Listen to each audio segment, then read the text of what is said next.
Olá pessoal, vamos dar sequência então, continuidade na discussão na matéria de ética e estatuto da advocacia. No bloco anterior, encerramos as atividades de advocacia, atividades privativas de advocacia. Nesse bloco agora vamos tratar sobre mandato judicial, procuração. Volto a falar, tendo em vista o último exame, as alterações aqui implementadas pelo examinador. Eu vou ampliar um pouquinho a nossa discussão. Vamos falar de mandato judicial e relações com o cliente. Eu acho que vale a pena você ampliar um pouquinho esse tópico, tá bom? Como sempre, eu começo a nossa discussão colocando os artigos, os diplomas que iremos trabalhar para aqueles que gostam de acompanhar aqui com os artigos da matéria. Então, na tela, mandato judicial. Mandato judicial. E relações com o cliente. Onde que vamos pisar? Vamos pisar basicamente artigo 5º do Estatuto da Advocacia.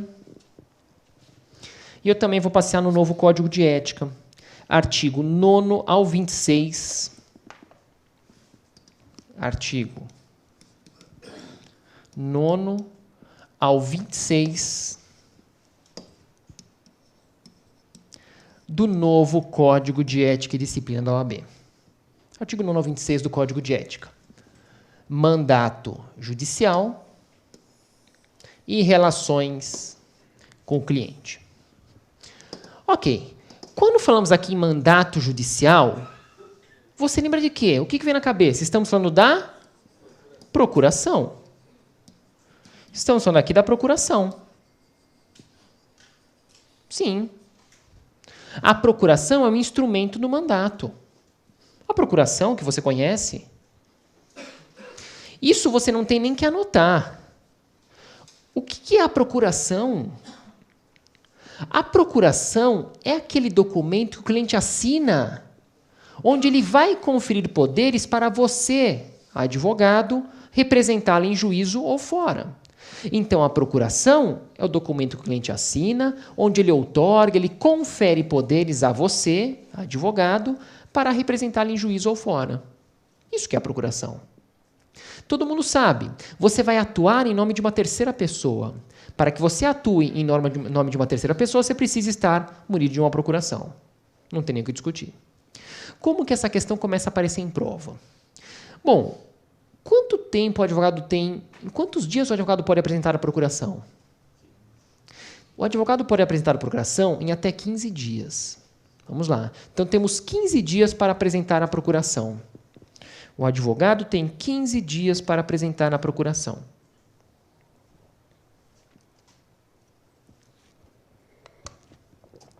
Agora aparece no enunciado. Não conseguimos juntar, o advogado não conseguiu apresentar a procuração em 15 dias. Podemos prorrogar esse prazo, sim ou não? Sim, não conseguimos apresentar a procuração em 15 dias, podemos prorrogar uma única vez por mais 15 dias. 15 mais 15, 30 dias. Não juntamos a procuração, os atos praticados são considerados nulos. Então, 15 dias temos para apresentar a procuração. Não apresentamos, podemos prorrogar esse prazo uma única vez por mais 15 dias. 15 mais 15, 30 dias, não apresentamos a procuração, os atos praticados são considerados nulos. Muito bem. Onde geralmente encontramos as questões de procuração? Geralmente as questões de procuração, aqueles que já prestaram o exame de ordem, verificaram exames anteriores, geralmente o examinador coloca a questão a respeito do subestabelecimento da procuração ou renúncia e revogação. Subestabelecimento, renúncia ou revogação. Temos que estudar? Vamos estudar. Vamos começar então com o subestabelecimento da procuração. Então, o primeiro item aqui, subestabelecimento da procuração. Subestabelecimento da procuração. Bom, hoje é muito fácil falar em subestabelecimento da procuração. Você conhece duas espécies de subestabelecimento. Conhecemos, de um lado, então vamos lá, duas espécies de subestabelecimento. Vamos montar a nossa tabela. De um lado, o chamado subestabelecimento com, e do outro lado, o subestabelecimento sem reserva de poderes. Então, subestabelecimento com reserva de poderes e subestabelecimento sem reserva de poderes. Ok. Subestabelecimento com reserva de poderes e subestabelecimento sem reserva de poderes. Para quem gosta de anotar, estou passeando por aqui no artigo 26 do novo Código de Ética, tá bom? Estou passeando um pouquinho por aqui. Subestabelecimento com reserva de poderes e subestabelecimento sem reserva de poderes. Vamos montar a ilustração. No subestabelecimento com reserva de poderes, aqui, ó. No subestabelecimento com reserva de poderes, a historinha vai ser a seguinte. Um advogado vai subestabelecer a procuração a outro advogado. Um advogado vai subestabelecer a procuração a outro advogado. Um advogado subestabelece a procuração a outro advogado. Só que o advogado subestabelecente, esse que eu circulei com a caneta vermelha, o advogado subestabelecente, aquele que subestabelece com reserva de poderes, ele vai continuar no processo. No subestabelecimento com reserva de poderes, o subestabelecente continua no processo. É fácil de associar. Subestabelecimento com reserva de poderes, o subestabelecente continua no processo. E do outro lado da tabela, subestabelecimento sem reserva de poderes. Esse aqui agora. A historinha. Um advogado vai subestabelecer a procuração a outro advogado. Só que o advogado subestabelecente, aquele que subestabelece a procuração sem reserva de poderes, ele vai o quê? Sair do processo. No subestabelecimento com reserva de poderes, o subestabelecente continua no processo. No subestabelecimento sem reserva de poderes, o subestabelecente sai do processo. Com reserva continua, sem reserva sai. Não tem o que discutir. Vamos lá. Nesse ponto da matéria, também é um ponto interessante destacar o que vem acontecendo no exame de ordem. E no último exame não foi diferente. Isso é uma tendência, tá? É uma tendência que veio para ficar. O examinador, sempre que possível, ele mistura pontos da matéria. Ele mistura tópicos. É uma forma de exigir o quê? Um conhecimento maior.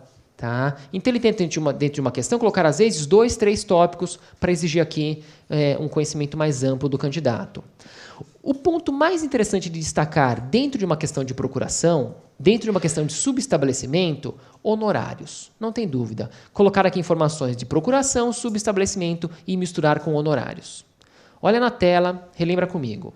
Então, honorários na questão de subestabelecimento com reserva de poderes. Honorários na questão de subestabelecimento com reserva de poderes. Qual é a regrinha que você vai guardar e levar para a prova? O advogado subestabelecido, esse aqui, ó. O advogado subestabelecido com reserva de poderes, que eu circulei com a caneta preta, esse aqui, somente vai receber os honorários com a autorização, com o aval do subestabelecente. O advogado subestabelecido com reserva de poderes, o advogado subestabelecido com reserva de poderes, somente recebe os honorários com a autorização. Somente vai receber os honorários com o aval do subestabelecente. Muito bem. Então, vamos lá. Como eu disse, vamos verificar aqui as questões relativas ao tema. No ano passado apareceu uma questão de ética que falava advogada Beatriz e advogada Ana, não sei se alguém chegou a prestar esse exame, eu verifico essa questão. Advogada subestabelecida com reserva de poderes, ela pode cobrar os honorários diretamente do cliente? Não. Por que a advogada subestabelecida com reserva de poderes não poderia cobrar os honorários diretamente do cliente? Porque ela depende da autorização do subestabelecente. Ok? Exatamente o que você colocou por aqui. Foi assim que apareceu faz pouco tempo. Agora, e se a questão colocar honorários do outro lado da tabela? Completa no caderno. Honorários no subestabelecimento sem reserva de poderes. Olha aqui, ó, do jeito que eu estou colocando na nossa tabela. Honorários no subestabelecimento sem reserva de poderes. Presta atenção no advogado subestabelecido. Esse aqui, ó. Para ele receber os honorários, ele vai depender da autorização do subestabelecente? Não tem cabimento. O subestabelecente ele saiu do processo. Então eu falo que, nesse caso, honorários no subestabelecimento sem reserva de poderes devem ser calculados de forma proporcional. E eu exemplifico, para facilitar, proporcional ao tempo, proporcional ao trabalho de cada um dos advogados. Então, no subestabelecimento sem reserva de poderes, os honorários devem ser calculados de forma proporcional ao tempo, proporcional ao trabalho de cada um dos advogados. É fácil de entender. Com reserva de poderes, depende aqui do aval, depende do que for contratar entre os dois advogados. No sem reserva de poderes, de forma proporcional. Terceira parte da tabela para você responder qualquer questão de subestabelecimento. Em qual espécie de subestabelecimento, no com reserva de poderes ou no sem reserva de poderes, é necessário que o advogado comunique o cliente? Olha aqui na tela e responde para mim. Então, vamos lá. Colocamos o cliente, o seu cliente nos dois lados. Presta atenção no subestabelecimento com reserva de poderes. Esse aqui. Presta atenção. Olha você aqui, ó. Você. O cliente, ele foi no seu escritório, ele teve a consulta pessoal com você, ele confia em você. Você vai subestabelecer, mas você vai continuar no processo. Se você vai continuar no processo e o cliente confia em você, você precisa comunicar ao cliente? Não. É claro que não. Então, no subestabelecimento com reserva de poderes, não é necessário comunicar ao cliente. Vamos lá. Por que no subestabelecimento com reserva de poderes não é necessário comunicar ao cliente? Porque o cliente confia em você. Você vai subestabelecer, mas você vai continuar no processo. Se ele confia em você e você continua, não é necessário subestabelecer o cliente. Comunicar o cliente. Agora, volto aqui, questão da prova. Aparece na prova, aí muitos falam assim, Alisson, mas na questão estava difícil. Aqui na sala de aula, aqui na nossa discussão, tudo fica fácil, mas no dia do exame parece que as palavrinhas fogem de você. O enunciado questionou o seguinte: o subestabelecimento com reserva de poderes é um ato pessoal do advogado? Sim ou não? Sim. O subestabelecimento com reserva de poderes é um ato pessoal do advogado. Por que é um ato pessoal do advogado? Porque você pode subestabelecer com reserva de poderes sem comunicar ao cliente. É um ato pessoal do advogado. Agora, para encerrar a tabela, do outro lado aqui do nosso quadro. No subestabelecimento sem reserva de poderes, olha você aqui agora. Olha você aqui, ó. O cliente teve a consulta pessoal com você. Ele confia em você. Você vai subestabelecer e você vai sair do processo. Se o cliente confia em você, você vai sair do processo. Você tem que comunicar ao cliente, sim ou não? Sim. Ou seja, em qual espécie de subestabelecimento temos que comunicar ao cliente? Temos que comunicar ao cliente no subestabelecimento sem reserva de poderes. Sem reserva de poderes. Você entendeu por que essa comunicação ela se mostra necessária? Não tem que decorar. Eu não quero que você decore nada. Tá bom? Presta atenção. Quando falamos que no subestabelecimento sem reserva de poderes devemos comunicar ao cliente, é lógico que essa comunicação ela antecede o subestabelecimento. Tudo bem? Primeiro você vai comunicar o cliente para depois subestabelecer sem reserva de poderes. Eu acho que é tranquilo isso. Encerramos a questão de subestabelecimento. Tem como complicar isso? Não tem como complicar. Próxima tela que eu vou montar, ainda dentro de procuração, para depois encerrar com aquelas observações. Renúncia e revogação. Renúncia e revogação. Vou colocar na tela. Vamos lá. Renúncia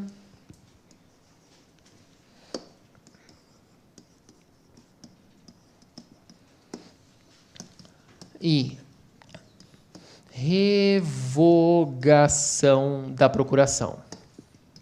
Renúncia e revogação da procuração. Vamos montar aqui a nossa tabela. Para quem quer acompanhar, eu vou trabalhar um pouquinho com o artigo 16 do novo Código de Ética e Disciplina e também passear um pouco no artigo 17, também do novo Código de Ética, tá bom? Artigo 16 e artigo 17 do novo Código de Ética e Disciplina da OAB. Primeira informação que você recorda comigo. A renúncia é um direito do advogado. A renúncia é um direito do advogado. E a revogação é um direito de quem? Do cliente. Então, a primeira informação que você guarda, renúncia é um direito do advogado. A revogação é um direito do cliente. Alisson, mas isso ajuda na prova? Isso ajuda no exame? Ajuda. Ajuda. Por quê? Se o enunciado fala em renúncia, a alternativa que você busca é que fale em advogado. Se o enunciado falar em revogação, a alternativa que eu busco é a que vai trabalhar com o cliente. Simples. Em uma questão de procuração, o advogado não revoga nada e o cliente não renuncia a nada. Se você trocar aqui as palavrinhas, a questão estará incorreta. Ok? Advogado, responde para mim. Um advogado, o que a OAB diz a respeito da renúncia para o advogado? A OAB diz o seguinte, isso vale a pena notar. O advogado pode renunciar à procuração a qualquer tempo. O advogado pode renunciar à procuração a qualquer tempo. O advogado pode renunciar à procuração a qualquer tempo. Entende comigo? Aí a questão coloca que o cliente conferiu procuração para você na semana passada. Não importa, eu posso revogar, eu posso renunciar. Alisson, mas o processo está em fase de recurso. Não importa, eu posso renunciar. O advogado pode renunciar à procuração a qualquer momento, a qualquer tempo. Só que você completa.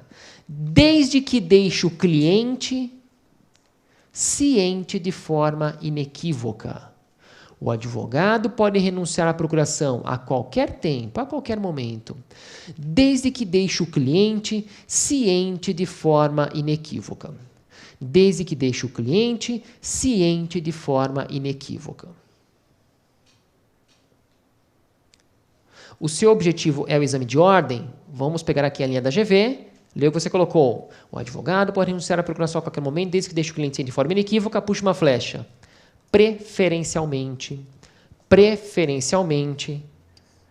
através de uma carta com aviso de recebimento. Aí você começa a fechar a questão.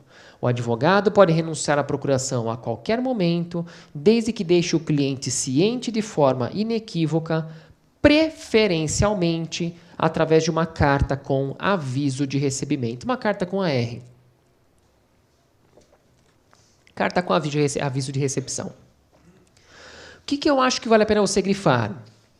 Vale a pena você grifar a palavrinha preferencialmente, através de carta com AR. Por que preferencialmente? Isso valeu um ponto faz pouco tempo, hein? Preferencialmente não quer dizer necessariamente. Então, você, advogado, você pode renunciar à procuração pessoalmente? Pode ou não pode? Pode. Você pode renunciar via e-mail, via fax? Pode ou não pode? Pode. Desde que você comprove o quê? A ciência inequívoca do cliente. Então, o advogado pode renunciar preferencialmente através de carta com AR, não necessariamente. O que importa aqui é a ciência inequívoca. Então, você, advogado, o advogado envia carta com AR, ele permanece responsável pelo processo, sim ou não? Sim. Enviamos a carta com AR, permanecemos responsáveis pelo processo por, no máximo, 10 dias. Isso também foi questão recente. O advogado envia a carta com AR e permanece responsável pelo processo por, no máximo, 10 dias. O advogado envia a carta com AR e permanece responsável pelo processo por, no máximo, 10 dias. Grifa, máximo 10 dias. Por quê? Como estava na prova. Se antes dos 10 dias você enviou a carta com AR, depois de 2, 3, 4, 5 dias, outro advogado juntou a procuração no processo. Se antes dos 10 dias outro advogado juntar a procuração, o que você deve fazer? Sair imediatamente. Então, enviamos a carta com AR e permanecemos responsáveis por no máximo 10 dias. A questão coloca, antes dos 10 dias, outro advogado juntou a procuração, o que eu devo fazer? Sair imediatamente. Questão respondida. Isso, 10 dias da data da notificação, tá? No máximo 10 dias da data da notificação e não da data da juntada no processo, hein? Cuidado. No máximo 10 dias da data da notificação e não da data da juntada no processo. Muito bem, da forma que eu coloquei, respondemos as questões recentes, questões dos últimos exames. O que faz um tempinho que não aparece em questões de procuração e renúncia? Faz tempo que não aparece a questão sobre foro íntimo. Anota. Então, ainda na renúncia, destacamos foro íntimo. O que quer dizer foro íntimo na questão de renúncia? Foro íntimo quer dizer o seguinte, responde para mim, você é advogado, você pode renunciar à procuração a qualquer momento? Pode ou não pode? Pode, acabamos de colocar que é uma prerrogativa sua. O advogado pode renunciar à procuração a qualquer momento. Só que, em hipótese alguma, é permitido que o advogado revele o motivo da renúncia. Não é permitido revelar o motivo da renúncia. Prezado cliente, estou renunciando à procuração por motivos de foro íntimo. Ponto final. Não é permitido ao advogado revelar o motivo da renúncia. Prezado cliente, estou renunciando à procuração por motivos pessoais. Ponto final. Estou renunciando por motivos de foro íntimo. Ponto final. Por que a OAB coloca aqui essa proibição? Eu vou pegar casos concretos. Eu cansei de ver no Tribunal de Ética e Disciplina processos nesse sentido. Vamos lá. O advogado resolve renunciar à procuração, ele envia a carta com aviso de recebimento para o cliente e coloca, prezado cliente, estou renunciando porque o senhor é um tremendo picareta. O senhor não pagou nada do que tinha contratado comigo e nem as custas do processo o senhor me reembolsou. Portanto, não sou obrigado a trabalhar de graça, estou renunciando à procuração. O que ele fez? Enviou a carta para o cliente e, para concluir o procedimento da renúncia, o que você tem que fazer? Pegar a carta com a R e juntar aonde? No processo.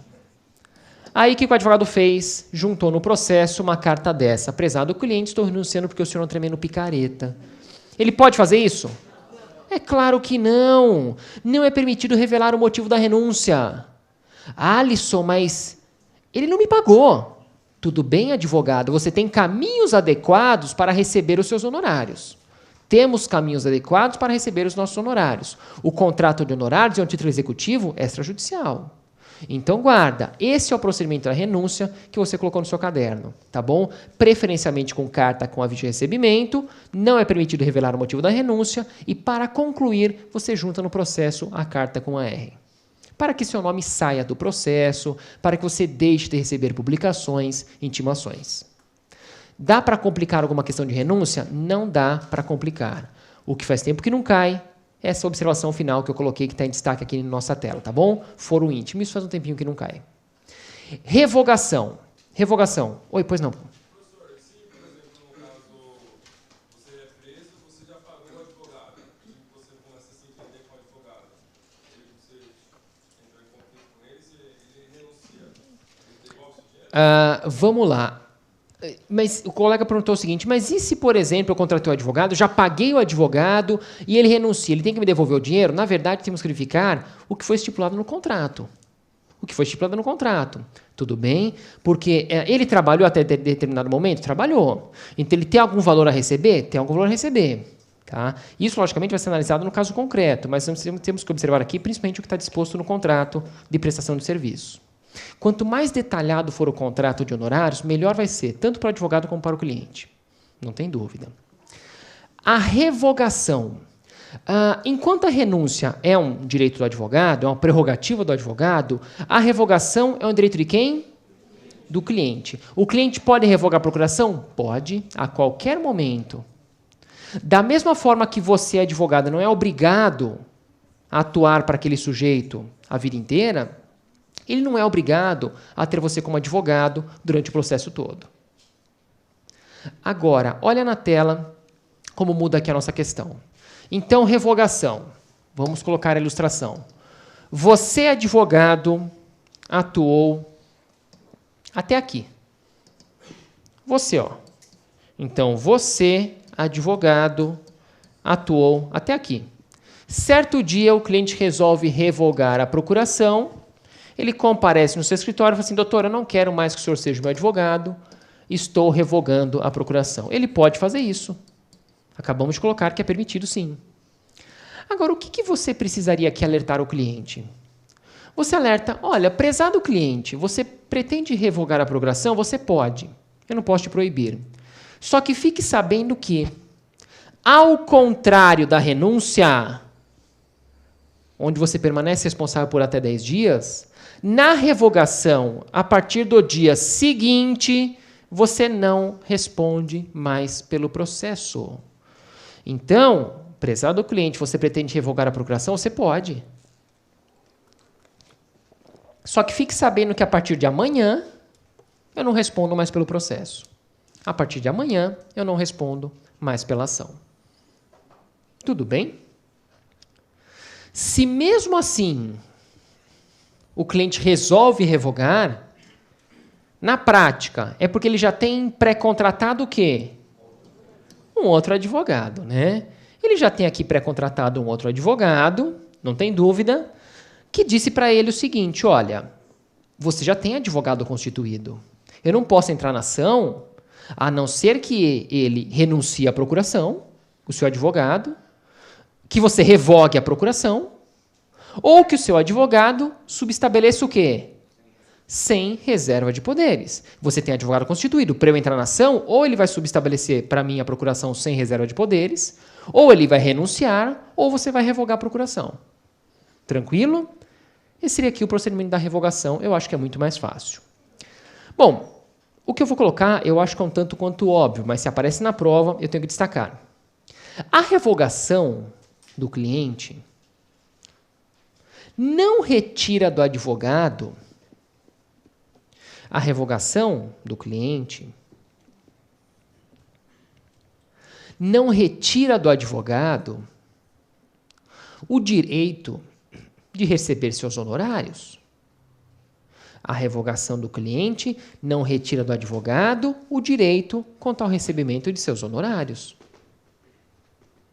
Você trabalhou, você tem direito a receber. Eu acho que é fácil. A revogação do cliente não retira do advogado o direito de receber seus honorários. Muito bem. Como eu disse, nesse ponto na matéria, procuração, geralmente a questão aparece ou no subestabelecimento, com e sem reserva de poderes, ou na renúncia e na revogação. Por precaução, ampliando aqui um tema, tomando por base o último exame, além da procuração do mandado judicial, colocamos aqui relações com o cliente, para colocar aqui as nossas observações. Então, vira a tela, observações. Observações.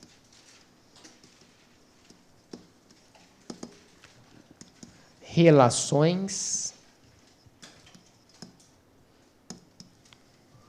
com o cliente. Então, observações, relações com o cliente. Muito bem, nossa primeira observação. Então, observação 1. Riscos. Primeira observação a respeito das relações com o cliente. Riscos. Riscos. O advogado deve informar o cliente de forma clara.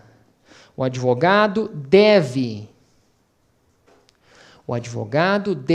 informar o cliente de forma clara. Os riscos da sua pretensão,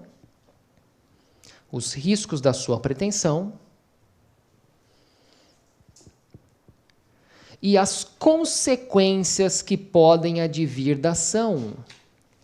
O advogado deve comunicar ao cliente de forma clara os riscos da sua pretensão,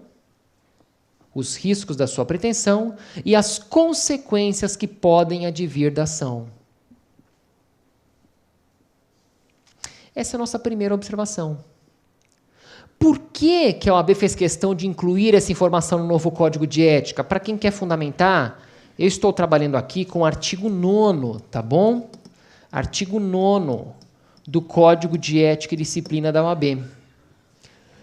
A OAB fez questão de incluir essa informação no novo Código porque cansamos de verificar processos nesse sentido. Para quem atua, para quem trabalha, ou já trabalhou, ou fez algum estágio em algum escritório de advocacia pequeno, escritório de bairro. Por que eu falo escritório de bairro? Porque se você atua em um escritório muito grande, o cliente nem sabe que você existe, né? Em um escritório muito grande. Agora, se você atua em um escritório pequeno de bairro, o cliente te conhece. Você participa das reuniões, o cliente conhece, te chama pelo nome. E por que eu falo isso? Porque muitas vezes, quando o cliente vai efetuar aqui a consulta com o advogado chama você para você participar aqui da discussão, para você ficar a par do assunto. E o cliente, muitas vezes, quando ele procura o advogado, ele acha que só tem direitos. Alguém já deve ter visto isso. O cliente acha que só tem direitos. Só que ele vem amanhã depois e perde o processo e é condenado. O cliente, muitas vezes, acha que a culpa foi sua. Então, por isso que a OAB colocou aqui no novo código, no artigo 9º, essa primeira observação. O advogado deve comunicar ao cliente de forma clara os riscos da sua pretensão e as consequências que devem advir da ação. Alerta o cliente. Olha, cliente, se você for condenado, você pode ter que pagar honorários de sucumbência para o advogado da parte contrária. Ah, mas eu posso ter que pagar sucumbência? Pode sim. Informa o cliente, deixe ele ciente dessa forma. Essa é a primeira observação. Segunda observação, confiabilidade. Observação 2. Então, vamos lá. Confiabilidade. É a nossa segunda observação. O que você vai levar sobre confiabilidade para a prova? Você vai levar que a confiança recíproca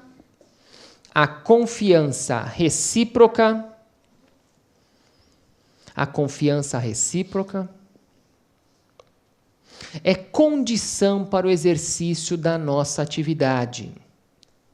A confiança recíproca, então, confiabilidade. A confiança recíproca é condição para o exercício da nossa atividade. Entende, como eu sempre falo, entende, porque se você entende, você não tem que decorar. E eu não quero que você decore nada. O que quer dizer que a confiança recíproca é condição para o exercício da nossa atividade?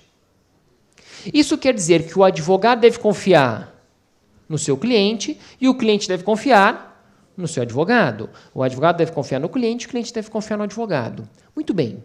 Aí a questão menciona que, por qualquer motivo, o advogado perdeu a confiança no cliente. O advogado perdeu a confiança.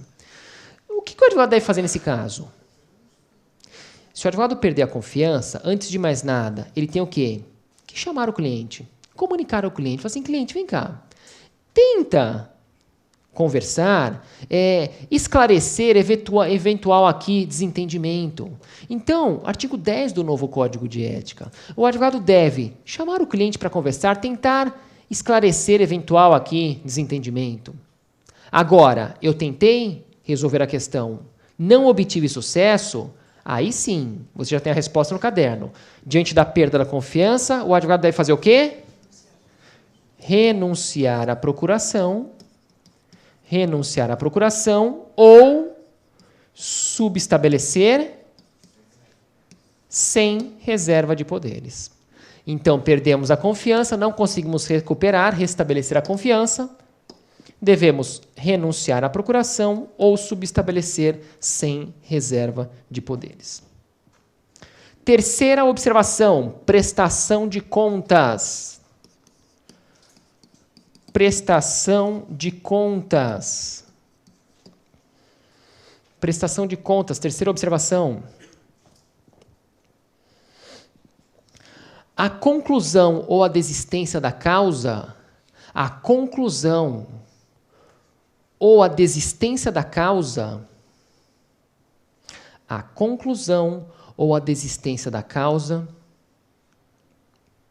impõe dever ao advogado de prestar contas ao cliente de forma pormenorizada. A conclusão ou a desistência da causa impõe dever ao advogado de prestar contas ao cliente de forma pormenorizada.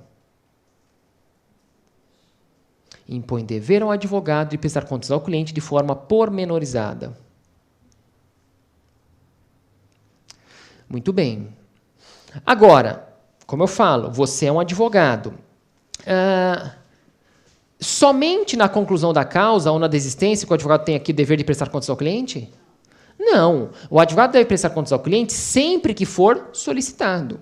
Sempre que for solicitado. Então, sempre que for solicitado, o advogado deve prestar contas ao cliente. Agora, concluída a causa ou diante da sua desistência, você tem o dever de realizar aqui essa prestação de contas de forma pormenorizada. Como eu disse, não afasta aqui o dever de prestar contas sempre que solicitado. Próxima observação, trabalhando aqui com relações do cliente com base no novo código, que ganhou ênfase, e a tendência aqui do seu exame. Mudou um pouquinho o foco, tá bom? Prazo da procuração, observação 4. Prazo da procuração. Prazo da procuração. Responde para mim. Regra geral, procuração tem prazo? Pessoal, regra geral, não. Regra geral, procuração não tem prazo. Regra geral, a procuração, ela permanece válida enquanto existir o quê? A confiança recíproca. Então, regra geral, a procuração não tem prazo. Ela permanece válida enquanto existir a confiança recíproca. Então, regra geral, a procuração permanece válida enquanto existir a confiança recíproca.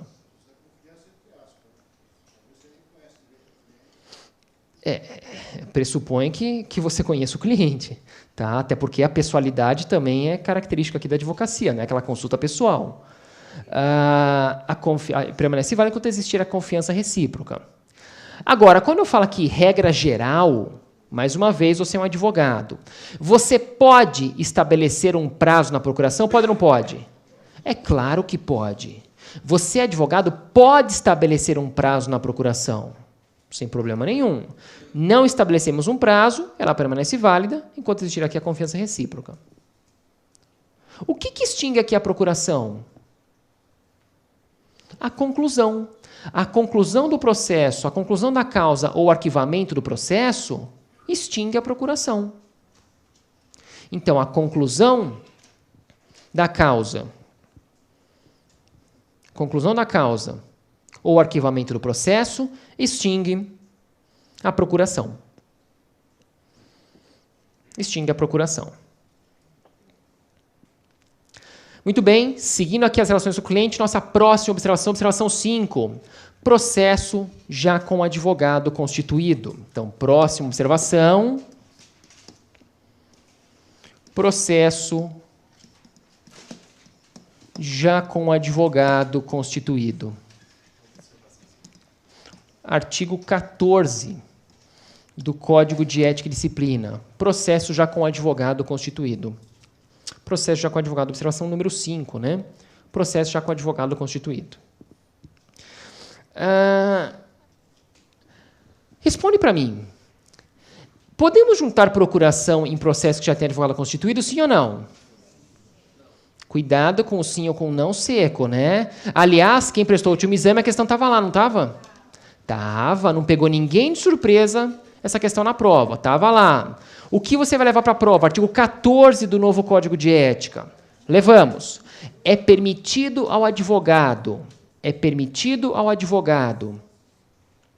É permitido ao advogado juntar procuração em processo que já tem advogado constituído.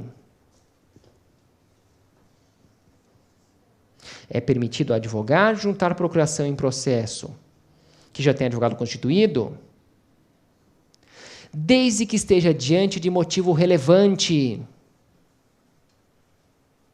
É permitido ao advogado juntar procuração em processo que já tem advogado constituído, desde que esteja diante de um motivo relevante. Ou, desde que esteja diante de um motivo relevante. Ou, diante de motivo urgente. Motivo relevante. Ou urgente e improrrogável. Urgente que não pode ser prorrogado. Urgente e inadiável. Então, desde que seja diante de um motivo relevante, como foi que apareceu no último exame, ou de um motivo urgente e inadiável. No último exame, a questão mencionou, era uma ação contra um plano de saúde, ação contra plano de saúde, não tem dúvida aqui que torna-se claro que estamos diante de um motivo relevante. Não faz muito tempo, isso daqui apareceu na prova também, quando eles colocaram um menor envolvido na questão. Não tem dúvida. Quando estamos diante de uma situação, de um caso prático envolvendo um menor, ao envolver um menor, torna-se claro que estamos diante aqui de um motivo relevante.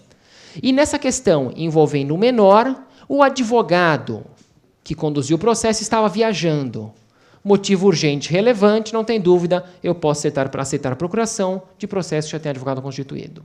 Nessa hipótese, é permitido. Não necessita aqui de comunicação prévia ao advogado. Próxima observação, abandono de causa. Tudo dentro das relações com o cliente. Próximo item, abandono de causa. Abandono de causa. Como seria a questão de abandono? Vamos lá. O enunciado coloca que o cliente não tem o menor interesse, não demonstra o menor interesse na continuidade da ação. Todos os documentos que o advogado solicita, o cliente nem responde. Todos os contatos, todas as informações que o advogado solicita ao cliente, ele não dá a menor satisfação.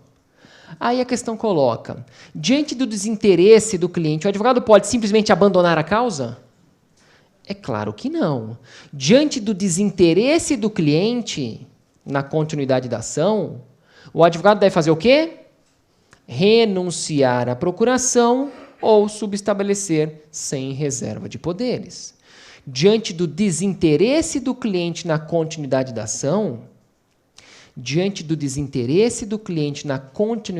ação, o advogado deve renunciar à procuração ou subestabelecer sem reserva de poderes. Diante do desinteresse do cliente na continuidade da ação, o advogado deve renunciar à procuração ou subestabelecer sem reserva de poderes. Abandono de causa, isso é proibido. Deixar o cliente desamparado, isso é proibido. Mas ele não demonstra interesse. Não importa, a Ordem dos Advogados do Brasil pode punir você, advogado, e não punir o seu cliente. Tudo bem? Próxima observação para começar a encerrar aqui o nosso bloco. Conflito de interesses. Então, próxima observação. Conflito de interesses. Artigo 20 do novo Código de Ética. Conflito de interesses. Vamos lá. Um advogado, responde para mim, ele pode atuar em determinada situação, em um mesmo processo, para 2 ou mais clientes? Pode ou não pode? Um exemplo, uma separação consensual. Eu posso atuar para as 2 partes, sim ou não? Uma separação consensual, sim. O advogado pode atuar no processo para 2, 3, 4, vários clientes, desde que o interesse seja o mesmo. Agora, nesse exemplo que eu citei, uma separação consensual, durante aqui o processo de separação, começamos a encontrar o que? Algumas discussões. A separação que era consensual virou o quê? Litigiosa. Eu posso continuar advogando para as 2 partes? Não. Ou seja, artigo 20 do novo Código, a nossa próxima observação. Diante de conflitos de interesses, o advogado o que ele deve fazer? Optar por uma das procurações e renunciar às demais. Diante de conflitos de interesses, o advogado deve fazer a opção por uma das procurações e renunciar às demais. Diante de conflito de interesse, o advogado deve optar por uma das procurações e renunciar às demais. Essa brincadeira estava no último exame, não estava? Estava. Caramba, então em 2 blocos respondemos aqui 4 questões, metade das questões de ética da sua prova. Dá para responder. E para fechar nossa discussão, última observação. Vamos lá. Atuação com outro profissional. Então, última observação. Atuação com outro profissional. Atuação com outro profissional. Artigo 24. Tá bom? Para quem quer anotar. Artigo 24 do novo Código de Ética. Abandono o que eu deixei sem artigo 15, tá? Atuação com outro profissional. Para encerrar, o advogado não é obrigado a aceitar a imposição de seu cliente. Então, atuação com outro profissional. O advogado não é obrigado a aceitar a imposição de seu cliente para que com ele atue outro advogado. O advogado não é obrigado a aceitar a imposição de seu cliente para que com ele atue outro advogado. Ok? Presta atenção. Você não é obrigado a aceitar essa imposição, mas você pode aceitar? Pode. Olha, eu estou de acordo, de fato, ele vai aqui enriquecer a nossa tese, eu aceito sem problema nenhum. Se você aceitar, ok, caso contrário, você não é obrigado a aceitar essa imposição. Tranquilo? Pessoal, como sempre, eu desejo a todos ótimos estudos. Qualquer dúvida, entre em contato. Um forte abraço, até a nossa próxima aula.